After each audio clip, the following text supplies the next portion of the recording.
When I first started selling my photography, one of the hardest things to do was find good, reliable information, and of course free information, on how to properly put mats together, how to put frames together, how to do the difference between framing and gallery framing. So what I wanted to do, since I have a gallery show coming up in 2 weeks, and I have 26 pieces that need to be done, I wanted to walk you through the process and show you how I put it in the mat, how I put everything in the frame, how the frames go together. And I thought this would be a good opportunity to put out some good, reliable, free information. First thing I'm going to do is I'm going to walk you through the different stations that I have set up for all of the parts that I'm going to do. I'm going to show you where my pictures are. I'm going to show you where I've set my frames out. So I'm going to show you all the different sections that I've done. Of course, if you're only doing a couple of pictures, you don't need quite this elaborate of a setup, but I did it this way because it's going to make it easier for me overall. And of course, with 26 pieces, it takes a lot of space. So I'm going to walk you through and show you how I have everything laid out. Okay, so this is my print station. This is where I've got everything laid out. Over here, this is where we're going to do the matting. This is where I've got my different size mats separated. I've got 8x10s and 8x12s, or I've got mats for 8x10s and 8x12s. This is my 8x10 glass. This is the 8x12 glass. This is where I'm going to be working on the glass, cleaning it and get everything ready. When I'm done with all the 8x12s, I will move the 8x10s over here. Over here, I've got all my frame sections laid out according to the size that I need them. I did this for 2 reasons. One, that way when I need frame sections, I can just come over and grab a set. But I also made sure that all of the sections that I got from my framer, they were all the right sizes and there weren't any scratches on anything, because you don't want to get halfway through it and then have a surprise. Okay, this may sound intuitive, but one of the first things that you want to do if you're laying out for a gallery show is get your prints out in one place where you can look at them all together, see what's going to look good next to each other, and pick out the ones that you're sure you want for the show. Of course, if you're only matting and framing one print, this is not a real important step, but you can see that I've gotten some of the prints that I want laid out here, and they're all side by side, so I can see that I like the grouping. Now for this next step, there is a little bit of controversy right now. Some people really prefer to sign the mats. I prefer to keep, especially for a gallery show, prefer to keep the mats clean. If I'm doing portfolio pieces where I'm just putting the matted prints in bags, then I usually will sign the mat. But for a gallery show, it really is best to keep the mats clean. At least that's the trend right now. But if you are someone who has a following, or you have collectors, you're not going to want to send out a print that doesn't have any identifying mark. So right now, the preference is in the very bottom corner of the back of the print with an ultra, let's see if I can find it, ultra fine point Sharpie. Okay, now this next part can be a little tricky, but I'm going to show you an easy way to do it. You're going to take 2 pieces of photo safe mounting tape, and you're going to leave about 1/4 of an inch sticking above the top of the print. The rest of it is going to be on the photograph itself. You just want enough to mount it to the mat. Then we're going to flip this over so the sticky side of the tape is up. We're going to take our mat. We're going to center it, get it exactly where we want it, and then we're going to press it down and then flip it over. Make sure that's connected well, and that's the easiest way to mount a print. And then of course we have our backer board that goes on, and the next thing we need is glass. This is my glass cleaning station. It's going to be very difficult to get the glass completely clean on both sides, so what you really need to make sure you do first is get the glass clean on the side that is going to be next to the print itself. So we need a little bit of glass cleaner, and I like to use coffee filters for this because they will not leave any of the little furry residue that paper towels will. You can also use cotton cloths, but these are nice because they're disposable. So I'm going to make sure I get this side of the glass perfectly clean.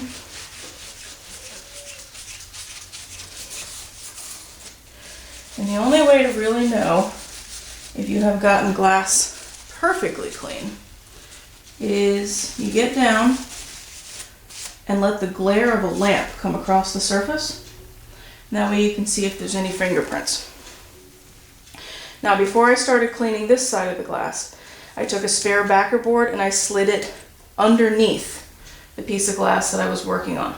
And I'm going to leave that there until I get everything in the frame. So the next thing I'm going to do is grab the print that I have matted and make sure that there is nothing on the surface of the mat, no fur, no dust, nothing, that the surface of the print is also clean.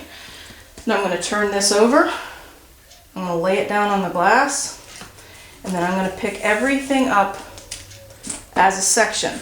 That way I can handle this and I'm not getting fingerprints on the other side of the glass. Okay. So the next thing we're going to do is put together the frame. Okay, when assembling the frames, what you're going to need is your frame sections. You're going to need your frame hardware, which includes 2 corner pieces. One is a flat plate with a hole in it. One is a plate that has screws that go through. And you're going to stack these. Now what I've found that the easiest way to do this is to put all of the corners in the short pieces first. So you're going to stack those like that, slide them in this groove. With your finger, you're going to hold that down really tight, and you're going to tighten the screw. And then you've got something that looks like this. And we're going to do that with both of the short sections, so you get to see this again. Slide that in there, hold it tight, tighten the screw, other end. And once you get going with these, they go pretty fast. Good pressure, and tighten. Now, once you have both of these sections, what I find is easiest is to now take one of the long sections, and you're going to slide the corner mount in there. Wiggle a little.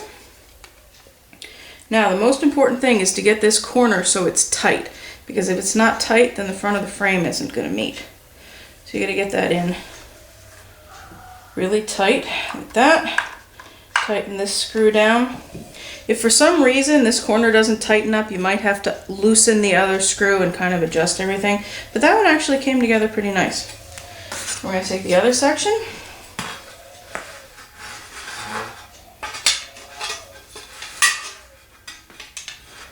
Slide that in there.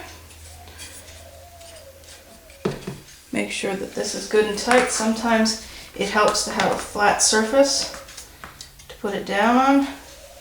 That's good and tight. And then we're going to tighten up the other screw.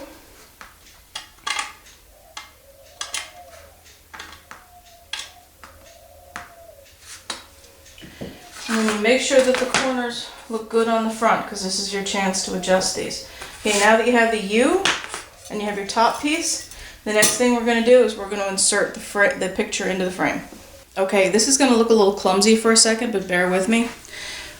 The easiest thing to do is to find some place to stand your frame up.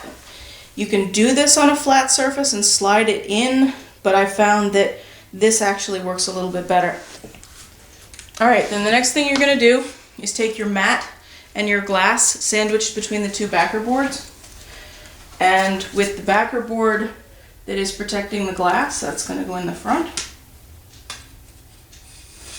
Like I said, this allows you to be able to handle this without getting fingerprints all over your frame. You're going to slide that down in, pull this backer board out, and then the next thing I'm going to do is put it up on the table and show you how to finish assembling the frame. I apologize for the different segments of this, but this is the best I could do without having a cameraman. So what you're going to do, only handling the frame, you don't want to touch the glass or you're going to end up having a lot of cleaning to do. You're going to stand it up like this. You're going to slip and brackets down into the back of the track on the frame. Okay. Then you're going to have to kind of push these together pretty tight and tighten that screw. Now the front of the frame looks okay here, but I've got a little bit of gap here at the corner that I don't like, so I'm going to loosen this screw a tiny bit. There we go.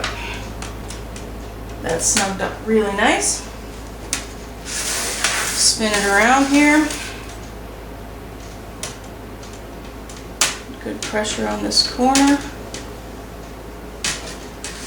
Okay. Tighten this screw. Here, I'll spin it around so you can see what I'm doing.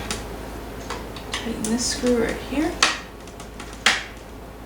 Okay.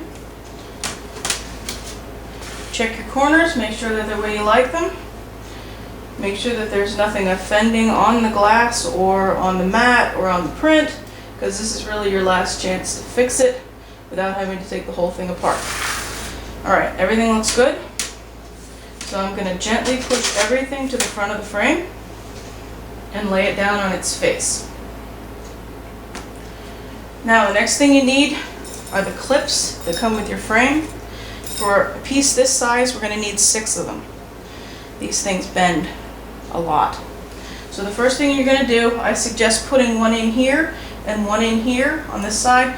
That gives you can still move things inside the frame a little bit, but it gives you some good pressure so that things aren't going to move around too much.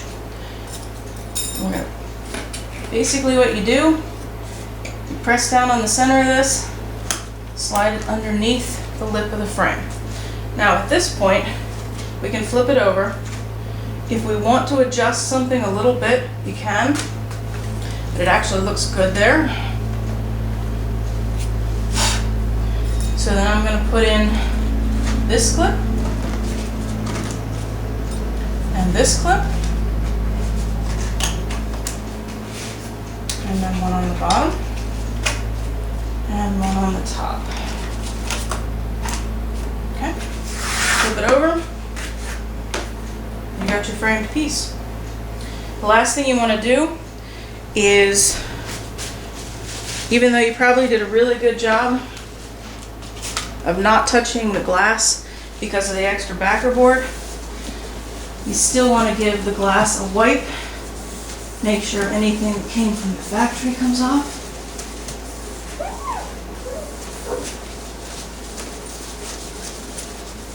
And again, find some sort of light where you can see the glare. It'll give you the best option to see anything that's on the glass. Give the frame a quick wipe. And then the next thing we're going to do is put the hanger on the back. So we're going to flip the whole thing over. This is our hanger hardware. Get this open. For this, it comes with the 2 mounting brackets, comes with the wire, comes with the little sticky dots that go on the corner. You're going to need your screwdriver again, and you're going to need a ruler for this. If this is for a gallery show, you need to find out from the gallery owner how the mounting brackets should be mounted the best. The general rule is you're going to mount them about 1/3 down from the top of the frame. Now, because I have 8x10s and 8x12s, I'm going to do them all standard. I'm not going to pick 1/3, but I'm going to mount them all 6 inches down from the top of the frame. So I've got my cork back ruler so that I'm not going to scratch my frame. I'm going to put that at 6 inches and tuck that in there. But depending on who you're doing this for, they may say, I want everything at 5 inches. I want it done this way. I want it done that way. This is the way I'm doing it for my gallery owner. You're going to go down on this side, measure another 6 inches. It just slips. There's a little track here, and it just slips right in that track. Screw it down. If for some reason you can't get it in the track, it may be that the screw has already been tightened a little bit. You might have to loosen it.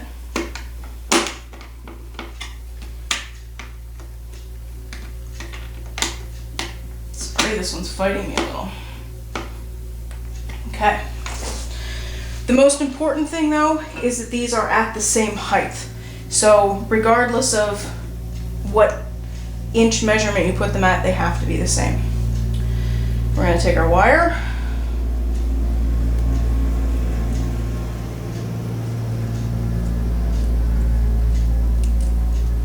Now there are different ways to attach the wire.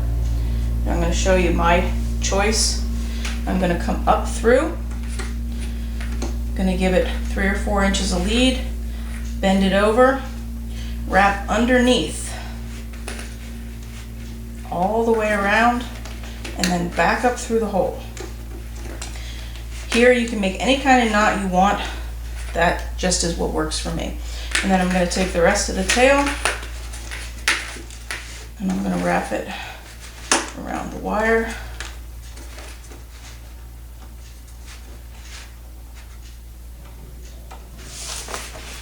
And I'm going to take the rest of it. And this is a really long wire because they give you enough so that you can go lengthwise across the frame. There's going to be too much of this. I'm going to go through here, underneath, all the way around.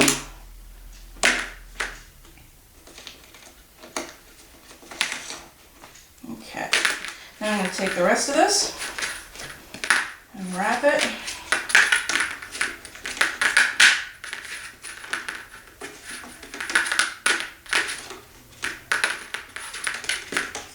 Now, if you have too much extra wire, what you're going to do is snip off the rest. Until I'm absolutely sure that this is how the gallery owner wants it, I will usually just tuck it and just keep the extra. But that's going to look junky in the end. So basically, you're going to just need a pair of wire cutters and you snip it off.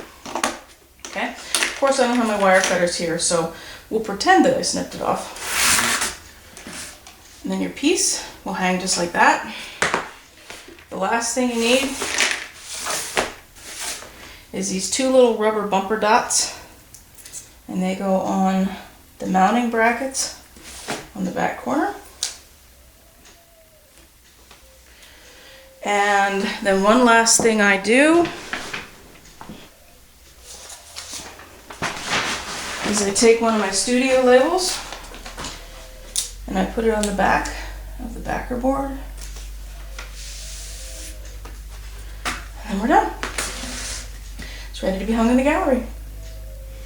Hope you enjoyed the presentation.